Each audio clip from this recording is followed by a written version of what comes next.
Hello, hello. Okay. The range.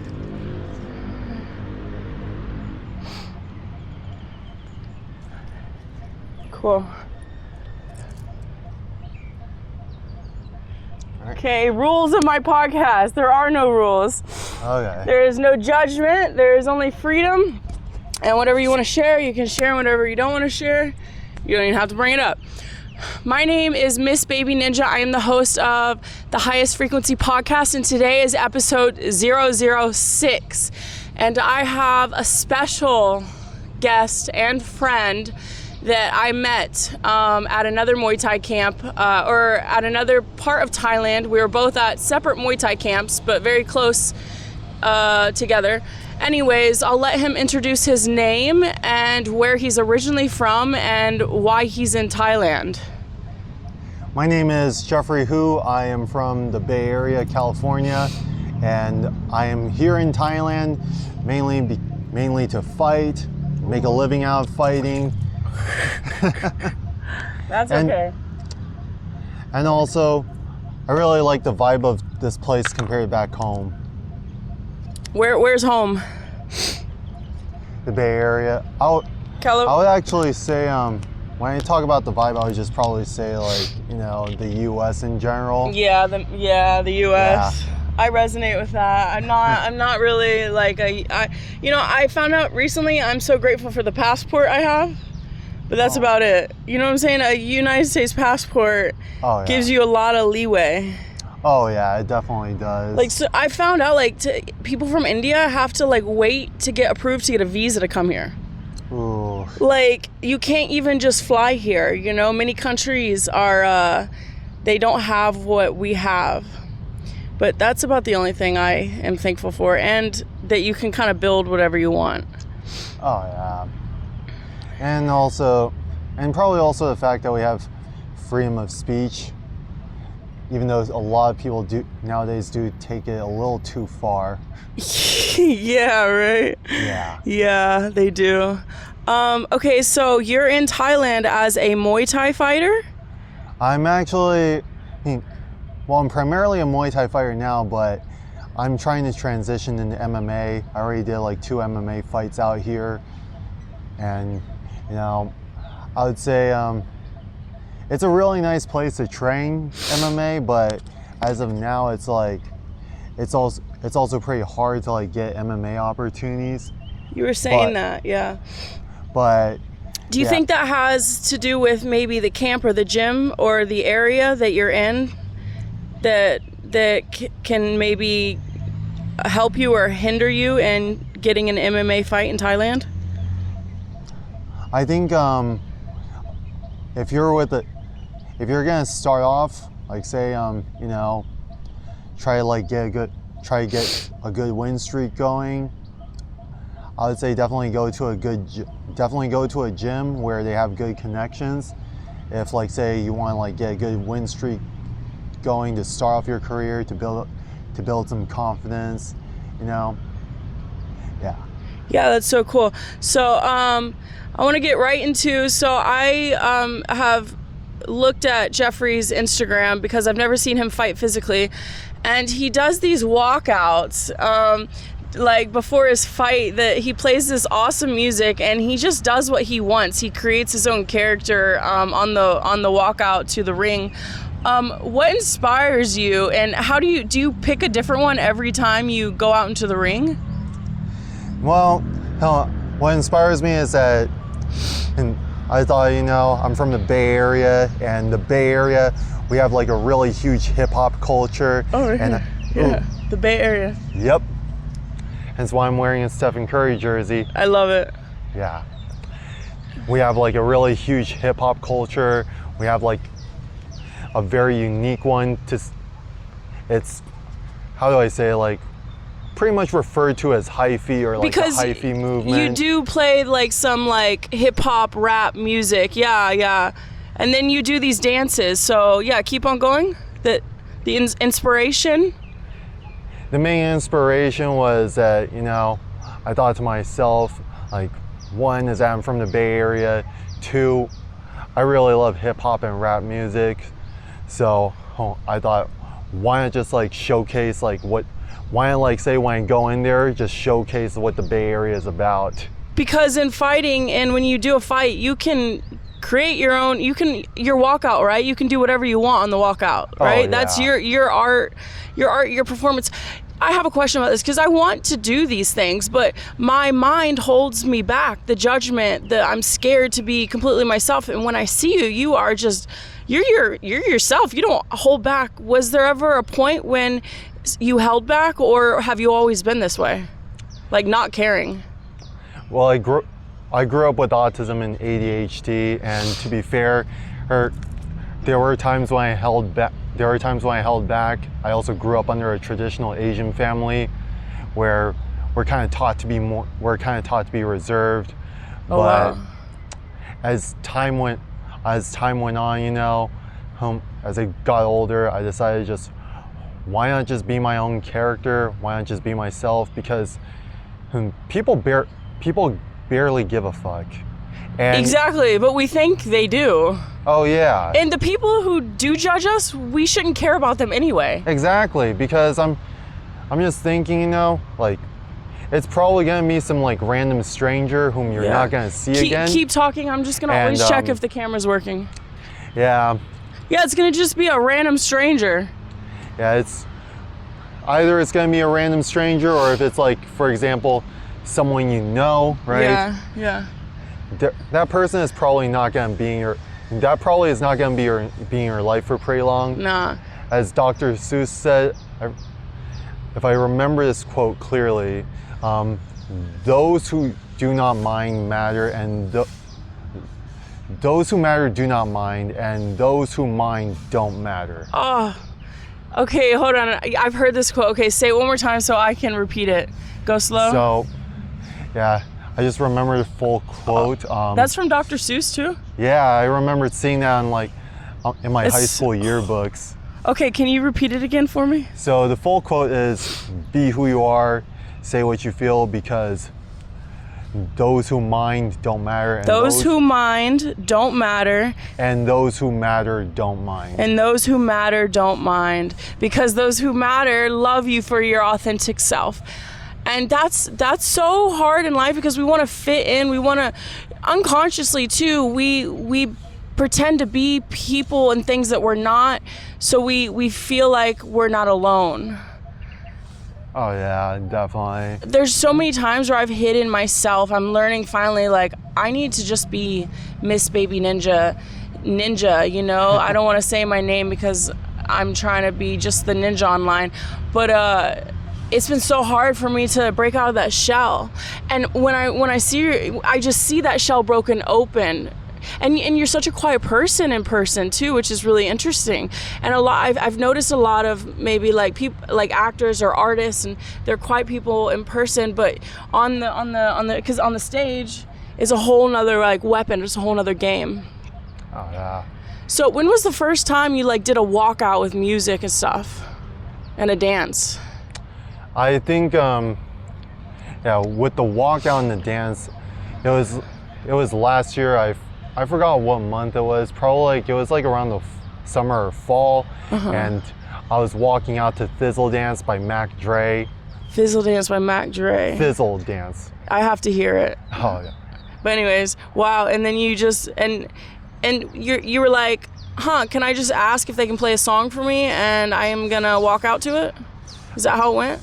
Yeah, that was how it went, because like for the stadium that I fought at, Krabi International Boxing Stadium, they had their own playlist of songs, right? And then, so you just went up there and asked them. Yeah. Asking you shall receive. This is about the whole podcast too. I've been reaching out to people that, you know, I really see, you know, how their wisdom, their knowledge, and I've been receiving. That's just exactly, go ask and receive. Like, okay, so they were like, yeah. That's incredible. Yeah. And then you gave, and then you did the thing for the first time. Oh yeah. And then have you done it every single time ever since? Yep. But even though it's like always with like a different song, or sometimes like say or sometimes like the same a song that he went with before. Yeah. Right. Do you have a name, like a fighter name, like? Cause what's No Face on your Instagram mean? No Face. That's actually the nickname they have, and it really started out like say back in it was like a fighter nickname? No, it was not like it was not even a fighter nickname. I remember like 2006, I was going to school in China for the first time, and was this when you were being bullied? Oh, let's jump into that. I knew you're okay. Wow. Okay, so No Face. Okay, go ahead. Share. And there were like these 7th graders. I was like in 5th grade, and you're good. They just pretty much called me No Face, and wow. No Face, that just kind of like means like say you should be ashamed that you shouldn't even be showing your face around. Yeah, you're a nobody. Yeah. And then like was it because you were like autistic in school? I think so. I think that's or like say the way I carried myself. Yeah. Like the students already knew like something is just not right with me. Oh man, so they just judged you. Yeah. And made fun of you. Yeah. And how did you take it when you were younger? Did you like go through a big depression? Was it hard for you mentally? At the time, it was like I kind of wanted to just get back at them and like call them names. Yeah. But then like say 15 years later, I decided I was gonna have that as my nickname. 15 years later, 2021. Wow. Okay, so that was just a couple years ago. What, 24, 25? No, that's 2021 is like now like 4 years ago. Yeah, so you're 28 now, right? Yes. So you're about like 24. I was like 25 going on to 26. Okay. So you gave that name to yourself just on Instagram, or? Yeah, I did. And so let's go back to, do you have a fighter name, or what do you go by when you fight? I was just simple. I don't really care so much about like say whatever the announcer refers me to. Like say they could just go ahead and refer me to Jeffrey Who as Respect. Jeffrey Who, or like say Jeffrey No Face Who, because I like No Face. At the end of the day, it's like I'm just there to like get in, get the victory, and get out. If there's like a title on the line, then I'm taking that too. Wow, have you ever took a title? Yeah, I have. Okay, let me ask you, so I don't know much about this. So you go in, you have a fight with a guy that is holding a title? I don't really think I've ever been in that kind of situation. Or what was your experience with winning a belt? I remember the first time I won a belt, it was the California State Semi-Contact or Point Muay Thai Championships. Do you get a physical belt? Yes, we did. And it was like a 4-man tournament. Wow. Yeah, and I won my fight, and then like I also had a teammate at the time who was also fighting the same bracket. What age were you at this time? I was 25. Oh wow, okay. Yeah. Wow, so that was winning a belt. So okay, so it was a tournament against like what how did they rank these people you were fighting? I would say like they would rank them based on like say the number of fights the number of fights that they've had, as well as like say as well as their win and loss records. So basically like a mix. So you guys were all pretty close with the records. Yeah, like I was like one of the people who had like the most fight. I was like among the people that had like the most fights. So it was pretty much me and 3 other people. We got put in a bracket. Wow. And how many fights have you had in total? Let's see. If you know. Or a range. I have had, let's see, I've had 20-point Muay Thai matches. I've had, I think like, I've done 5 fights at Muay Thai Development League back in the US in the earlier days. Mm-hmm. So that's like 25 right there. And then the MMA as well, right? Yeah, and then four amateur Muay Thai fights back in the US. Okay. So that makes it 29. I even did like a Sanda fight, which basically is kickboxing. Oh yeah, I know. Yeah. Kickboxing mixed with throws and takedowns. You have to wear gear, correct?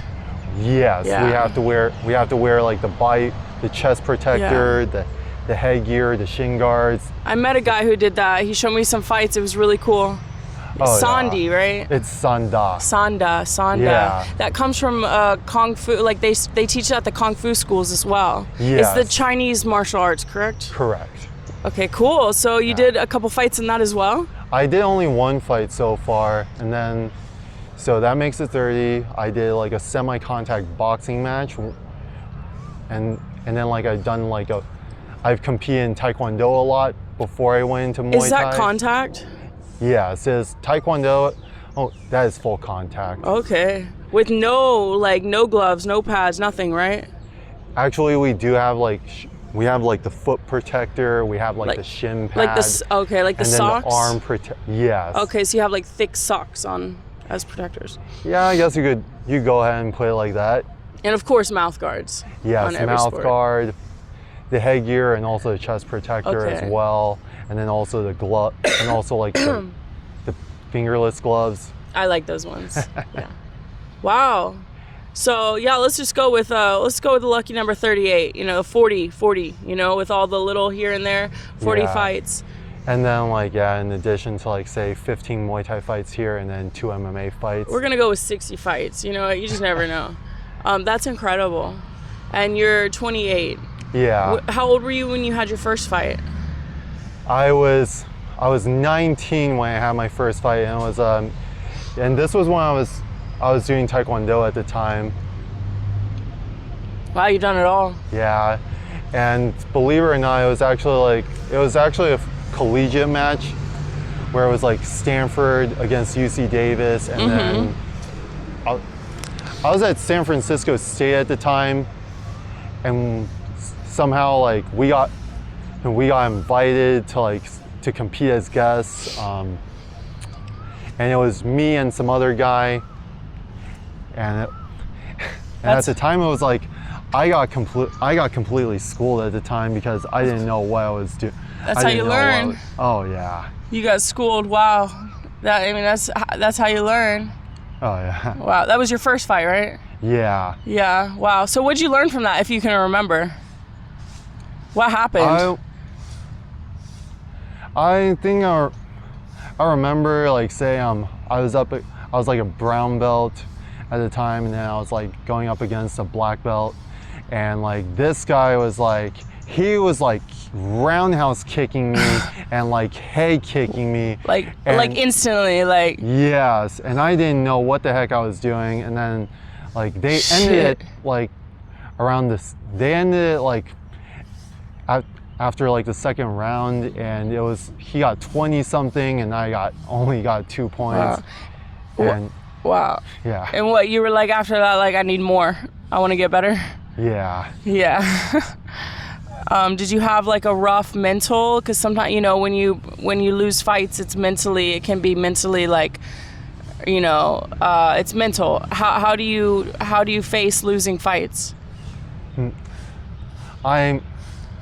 Yes, I mean when I've lost fights, it has taken a toll on me mentally,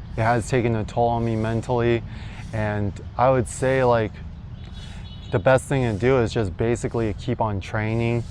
If it helps build your confidence to get some easier fights, then go ahead and get some easier fights. That's exactly what Pride FC did back in the day for their fighters. Wow. Cool. And let's see. If you don't mind, would you share, say there's these 10-year-old kids and they're getting bullied right now. What would you what would you share with them if they ask what do I do? What can I do?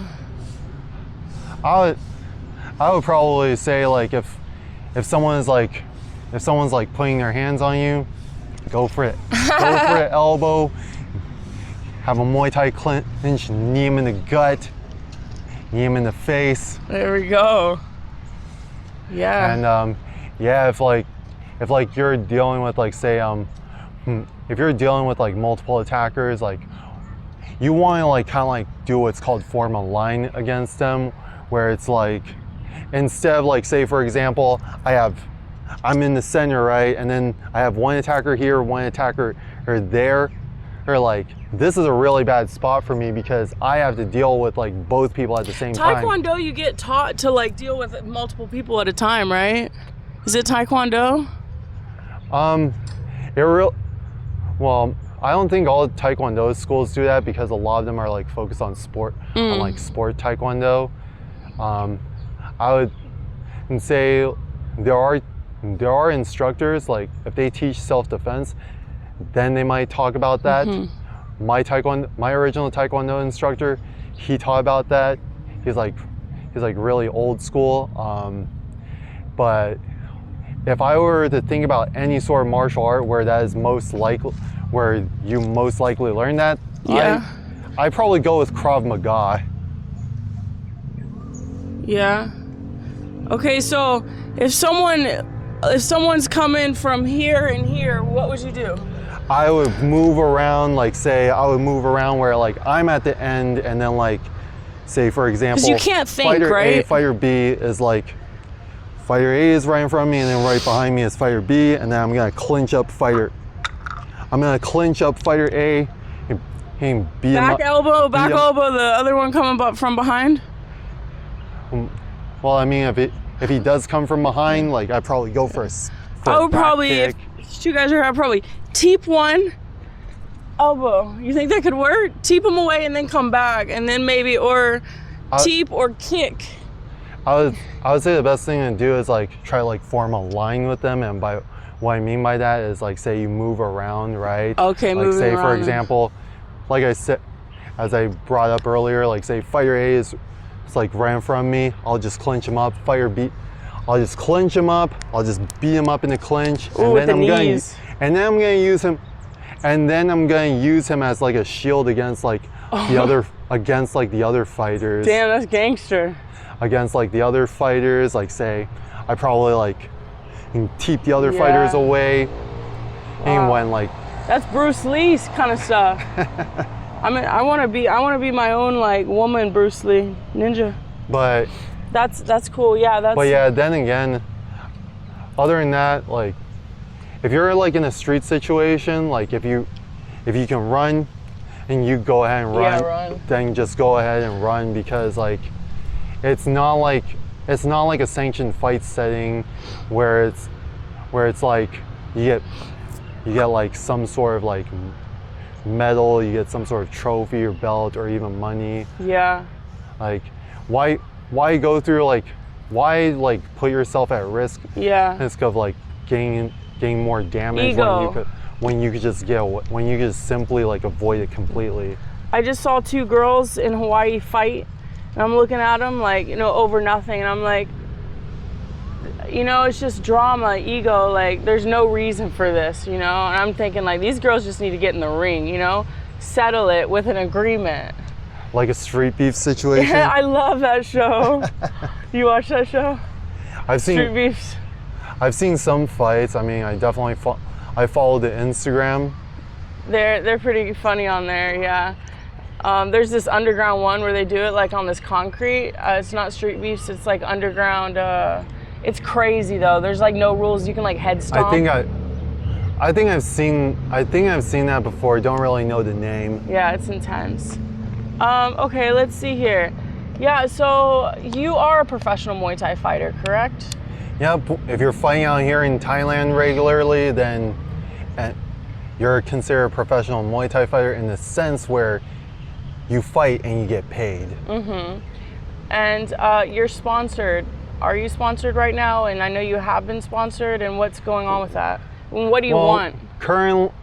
I was sponsored by like my old gym in Krabi, but and the thing was like I made it clear to them, like first and foremost, that if they want me to stay there long term, then they gotta they gotta do like the MMA fights, they gotta do MMA training because the owner, he runs a stadium, and they also brought in like an MMA coach.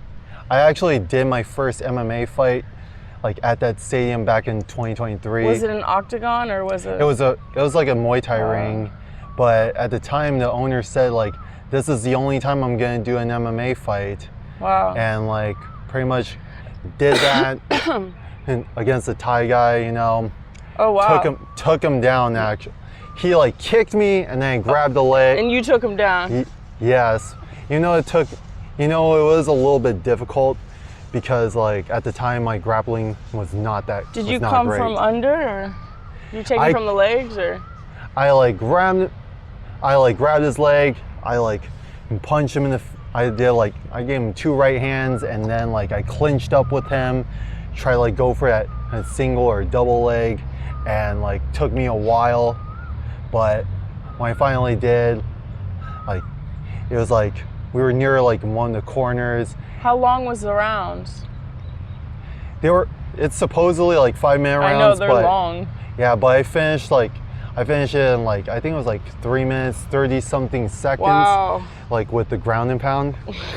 Good job. Yeah, MMA is 5-minute rounds, right? Isn't it 5 rounds, 5-minute rounds? That's the UFC? Yes. Yeah. Well, actually 5-minute rounds, it's like, that's like usually, say main event or like say if you have a title fight, even an interim one. And in one championship, it's 5 3-minute rounds for the Muay Thai, right? Yes. And you can choose, you and your partner discuss on what gloves, right? You and your opponent get to pick like what you want to wear, MMA gloves or bigger gloves. I heard that. I don't really think so. I think like if you see all the Muay Thai fights, right? It's always with MMA gloves, yeah. And like if they're doing kickboxing, then they're doing it with like, say, I think it's like what, the 10-ounce gloves now. Yeah, the 10-ounce ones. And then boxing are the big ones. Well, boxing, I think it's like I think boxing 16, right? Boxing, I think is like the same size. I think boxing is like the same size. If they're going like do like 16 ounces, Yeah.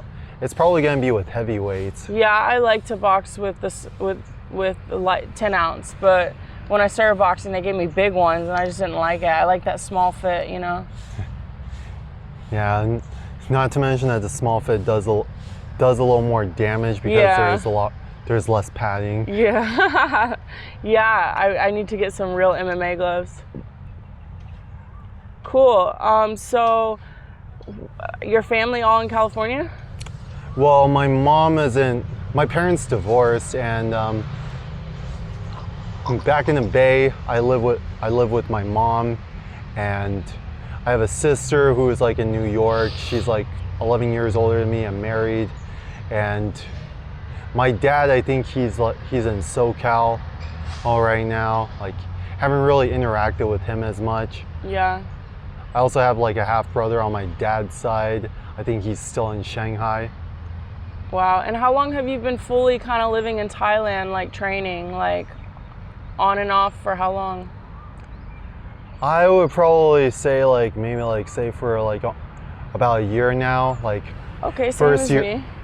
First time it was like 5 weeks. Second time was like 29 days. So roughly around 2 months. Third time was like 4 months. And last year it was like I was like staying here for like 2 months at a time, and then like go back home for like 3 weeks to a month, come back for like another 2-3 months. So yeah. And for this segment, it's like I'm already here for like 3 months.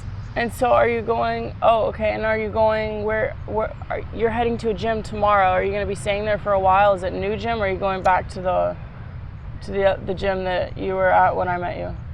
I'm going back to a gym that I was at. In Krabi? Yeah, because I'm basically getting a fight.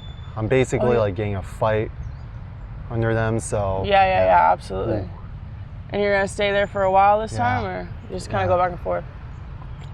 Well, I'm gonna like maybe like say like stick around for like say maybe until like next week, the weekend after this one, and then go back. You know, yeah, feel kind of like I need to use the restroom. Yeah. We can end right now. Thanks. Peace. Awesome. Amazing podcast. Yeah. Whew. I mean, we could have just paused it and then like. Yeah, that too. I mean, we can always go start. You might have to just go out in a tree over there or something. Nature. That's what I do. Damn. Ever since I refueled, my gut has not been nice to me. Yeah, just go in the bushes somewhere. Is that a restroom?